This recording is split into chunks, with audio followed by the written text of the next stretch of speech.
হারানো আর পাতা পোড়ানো ছোট্ট বেলা সেই বন্ধুরা কই কেন আমি আর সেই আমি নই আজ অনেক বছর পরে খুঁজে ফিরি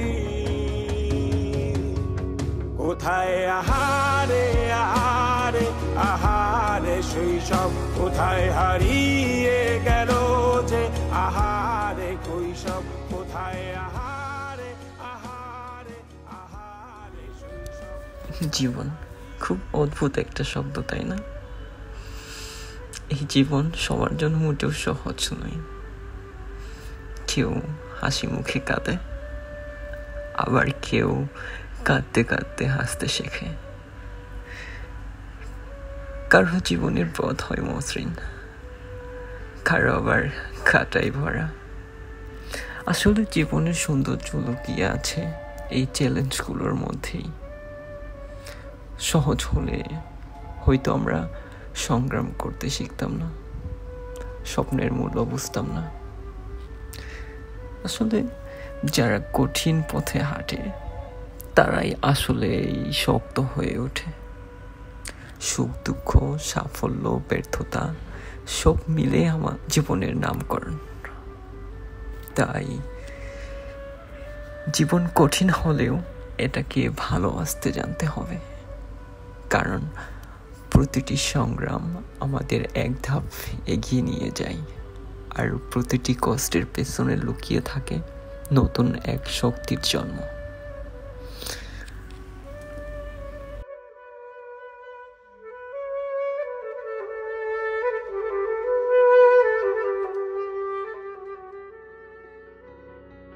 শৈশবে স্বপ্ন ছিল শুধুই কবে হব আমি বড়। কিশোর বেলাতে সেই স্বপ্নে ডুবেছি কত আবারও। আজ বড় বেলার বাস্তবতায় চাই শৈশবে যেতে ফিরে। সব মধু মাখা স্মৃতি আমার সোনার শৈশবকে ঘিরে।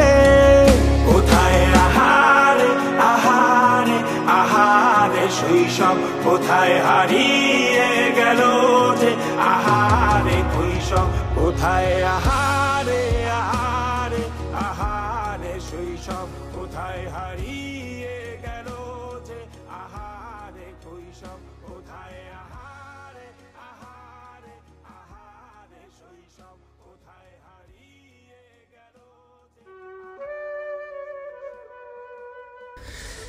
যাই হোক, সুখ দুঃখ নিয়েই তো আমাদের জীবন, তাই না? আসলে এই ভিডিওটা হচ্ছে অনেকদিন আগের ছিল করা। বাড়িতে গিয়েছিলাম, বাড়ি থেকে আসার সময় ভিডিওটা করা। অনেক ভালো লাগতেছিল, ওয়েদারটা অনেক ভালো ছিল, আকাশটাও ভালো লাগতেছিল। তো তাই ভাবলাম যে এই সিচুয়েশনটাকে ক্যামেরায় বন্দি করে রাখি, হয়তো কোনো একটা সময় দেখতে ভালো লাগবে। এই জন্যই হচ্ছে করা। বাই দ্য ওয়ে, আজকে হচ্ছে আমি বাড়ি থেকে ঢাকার দিকে যাচ্ছিলাম। সো এখন হচ্ছে জামালপুর স্টেশন, আমাদের জামালপুর সদরের যে স্টেশনটা, এটা এখানে আসার কারণ হচ্ছে আমার একটা ফ্রেন্ডের সঙ্গে দেখা করব। দেন হচ্ছে আমি অনেকটা আগেই চলে আসছি, আমার ট্রেন হচ্ছে সন্ধ্যায়। তার সাথে ঘুরবো ফিরবো, দেন হচ্ছে সন্ধ্যায় ব্যাক করব।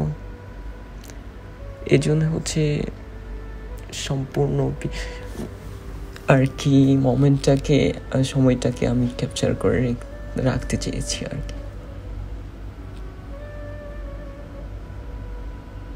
আসলে মানে নিজের জায়গাটুকু, নিজের মাতৃভূমি, মানে যারা হচ্ছে দেশের বাইরে আছেন তারা জানেন যে আমার দেশটা মানে কতটা মায়া লাগে, মানে দেশে আসতে ইচ্ছা করে। কথায় আছে নারীর টান, তো আমার জেলা শহর যত খারাপই বা যত মানে অন্য কেউ যাই বলুক না কেন, আমার অনেক খারাপ লাগে, কারণ আমার এখানে আমি জন্মগ্রহণ করেছি, মানে এইখানে আমার বেড়ে ওঠা। তো এখানে আমার অনেক স্মৃতি লুকিয়ে আছে। তো কেউ খারাপ বলবে এটা আমি মেনেই নিতে পারবো না, আমার মাতৃভূমি বা আমার জন্মস্থানটাকে। যাই হোক, এদিকে আর যাবো না। এখন যাচ্ছি হচ্ছে জামালপুর এই ফ্লাইওভারটাতে। অবশ্য আমি জামালপুরে প্রায় 7 বছরের মতো ছিলাম।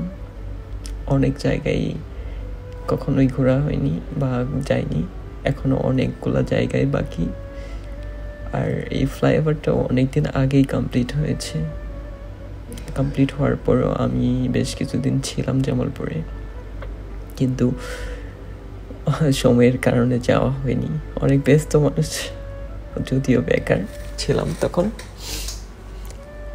তবুও একটা কাজের মধ্যে ছিলাম, যাওয়া হয়নি। আর এরকম সিচুয়েশনে মানে যাওয়াটা হয় না, কারণ তাই নাই বলি। যাই হোক, এখন আমি হচ্ছে রিক্সায় ফ্লাইওভারটাতে উঠতেছিলাম। অনেকেই হয়তো ভাববেন যে ফ্লাইওভারে রিক্সা উঠে, আসলে এটা আউট অফ সিটি, মানে ঢাকার বাইরে, তো সো এটাতে উঠে। আর হচ্ছে সাথে আমার ফ্রেন্ড ছিল মিস্টার খান সাহেব, যাই হোক তার ফুল নেমটা নাই বলি। তাকে নিয়েই আজকে আমার বিকালটুকু এনজয় করবো। একটু ছবি টবি উঠে দেন হচ্ছে আমরা আবার ব্যাক করবো স্টেশনের দিকে। ওয়েদারটা দারুণ ছিল বিকাল টাইমে। যাই হোক, অনেকটা সময় সেখানে পার করেছি। ফাইনালি আবার স্টেশনে ব্যাক করলাম। এর মধ্যেই আমাদের জামালপুর যে হচ্ছে মানে বিজয় এক্সপ্রেস ট্রেনটি চলে আসলো। খুব ভালো লাগলো, কারণ এটাও আমাদের জামালপুরের জন্য একটা অনেক বড় পাওয়া। কারণ হচ্ছে এখানে অনেক স্মৃতি লুকিয়ে আছে। এটা ট্রেনটি হচ্ছে অনেকে জানে না আগে থেকে, যে এটা ময়মনসিংহ থেকে ছাড়তো চট্টগ্রাম, মানে ময়মনসিংহ থেকে চট্টগ্রাম রুট পর্যন্ত আর কি, চট্টগ্রামে পৌঁছাতো। আর এইটা হচ্ছে ময়মনসিংহের মানুষজন মানে এই ট্রেনটাকে জামালপুর পর্যন্ত আসতে দেবে না, কারণ হচ্ছে জামালপুর পর্যন্ত আসলে তারা অনেক টিকিট পাবে না। যেমন এতদিন আমরা জামালপুরবাসী যেমনভাবে কষ্ট করেছি, তো অনেক দিন হয়ে গেছে ট্রেনটি। যাই হোক, এদিকে আর আগাবো না, এই সন্ধ্যা হয়ে গেছে। এর মধ্যে হচ্ছে আমার ট্রেনটাও চলে আসছে। সামনে দেখতে পারতেছেন আমার ফ্রেন্ড মিস্টার খান।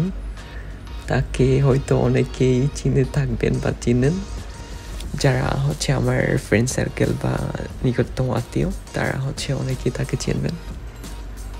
আমার বেস্ট ফ্রেন্ডগুলোর মধ্যে সেও একজন। অনেকগুলো ফ্রেন্ডই আমার আছে। যাই হোক, এই মিস্টার খান সাহেব, একটু দেখে শুনে যাও, তুমি একটুর জন্যই গেছিলাম। যাই হোক, তাকে তাড়াতাড়ি যাইতে বলতেছি, একটু ফাস্ট যাও, নয়তো আবার ছেড়ে দিবে, কারণ আমার বগিটা মনে হয় একদমই সামনে, ক নাম্বার বগি ছিল, আর এটা মনে হয় ফার্স্টের দিকে। তাও যাচ্ছিলাম সামনের দিকে। ফাস্ট যাও ভাই, ফাস্ট যাও।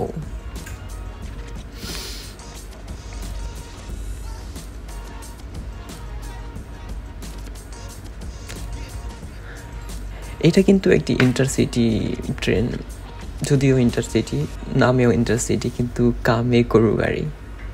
বিশ্বাস না করলে যারা হচ্ছে আসেন এই অগ্নিবীণা এক্সপ্রেসে, তারা জানেন যে এটা কি অবস্থা। এই ট্রেনটাকে সংস্কার করা উচিত। আমাদের জামালপুরে যারা আছেন তারা হচ্ছে ম্যাক্সিমাম জনই হচ্ছে ট্রেনে যাতায়াত করেন, কারণ আমাদের এদিকে বাস সার্ভিস খুবই বাজে একটা অবস্থা। তো ট্রেনটা সংস্কার করা উচিত। আমি মিস্টার খানকে এখন বাই জানাচ্ছি। এর মধ্যে অনেকটা সময় চলে গেছে, আর আমি ফাইনালি কমলাপুর রেল স্টেশনে চলে আসছি, প্ল্যাটফর্মের দিকে যাচ্ছি। রাত মনে হয় যে 12টা সামথিং এরকমই কিছু হবে। আর হচ্ছে মানে আকাশটা অনেকটাই দেখা যাচ্ছিল চারদিকে, যেহেতু সবুজ গাছপালা লতাপাতা আছে, সো ভালোই লাগতেছিল সব মিলে। ক্যামেরাতে যতটা ভালো লাগতেছিল, রিয়েলভাবে আরও দারুণ লাগতেছিল। যারা এই টাইমে ট্রেনে আসেন তারা মুহূর্তটাকে মানে এনজয় করেন আই থিঙ্ক। সো ফাইনালি হচ্ছে এখন আমি প্ল্যাটফর্মের দিকে যাচ্ছি, প্ল্যাটফর্মের দিকে চলে আসছে ট্রেন। রাত বাজে 12টা, একদমই নিস্তব্ধ। জাস্ট হচ্ছে যারা দেখতেছেন তারা এখানে কিছু কর্মী আছে আর কিছু টুকাই আছে। এখানে টুকাইরাও অনেক যাত্রী মালামাল নিয়ে আসেন, তাদেরকে সহযোগিতা করেন। আর এটা খুবই একটি ডেঞ্জারাস এরিয়া, অনেকেই হয়তো জানেন, কারণ এখানকার যারা হচ্ছে টুকাই আছে তারা তো আর ওরকম ইনকাম সোর্স বা ওরকম নেই, তো হচ্ছে তারা হচ্ছে এইসব করেই খায়, কারণ তাদের আহার তো তাদের জুটাতে হবে না।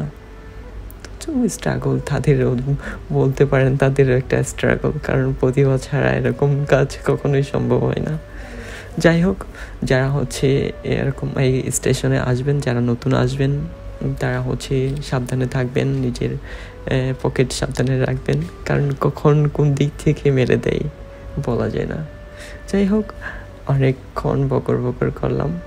আমার এই বকর শোনার জন্য আপনাকে অসংখ্য ধন্যবাদ। আবারও আসবো আর কোনো নতুন ভিডিও নিয়ে। এই পর্যন্ত ভালো থাকবেন। আসসালামু আলাইকুম।